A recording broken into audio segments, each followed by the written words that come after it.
4 जून एकादशी उजाडली. रायगडावर महाराजांची सुवर्ण तुला झाली.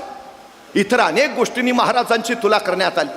चांदी, तांबे, जस्त, कथील, लोखंड, मीठ, जायफळ, जायपत्री, फळं, दूध, लोणी, मसाले या सगळ्या गोष्टींनी महाराजांची तुला करण्यात आली.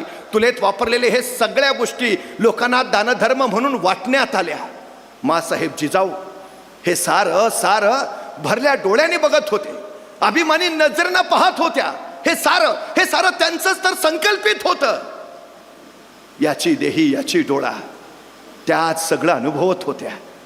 आणि मासाहेबांना आठवले 12 वर्षाचे शिवबाराजे शहाजीराजे आणि मासाहेबांनी ठरवलं थोरले पुत्र संभाजीराजे शहाजीराजांबरोबर बेंगलोरातच राहतील.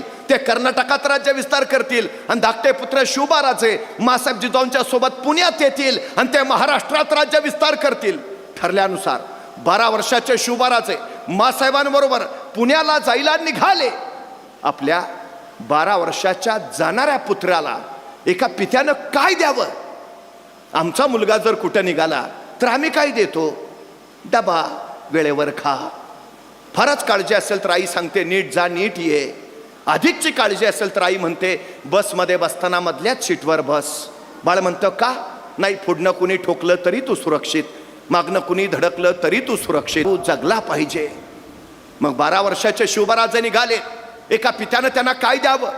स्वप्न दिलं, ध्येय दिलं, महत्वाकांक्षा दिली. स्वतः शहाजीराजांनी संस्कृत मधून तयार केलेली मुद्रा आपल्या 12 वर्षाच्या पुत्राच्या हाती सोपवली. काय होता मुद्रेत? प्रतिपच्च चंद्र लेखेव वर्धिष्णू विश्ववंदिता शहसुनो शिवसैषा मुद्रा भद्राय राजते.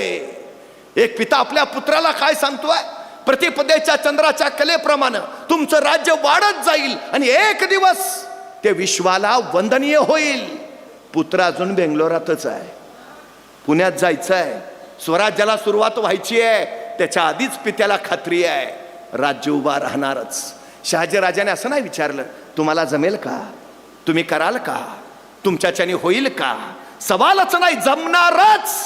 मी वारंवार सांगतो, आपल्या पोरांच्या चुका काढण्यापेक्षा त्यांचं कौतुक करायची संधी शोधा, म्हणजे पोरं इतिहास घडवतील.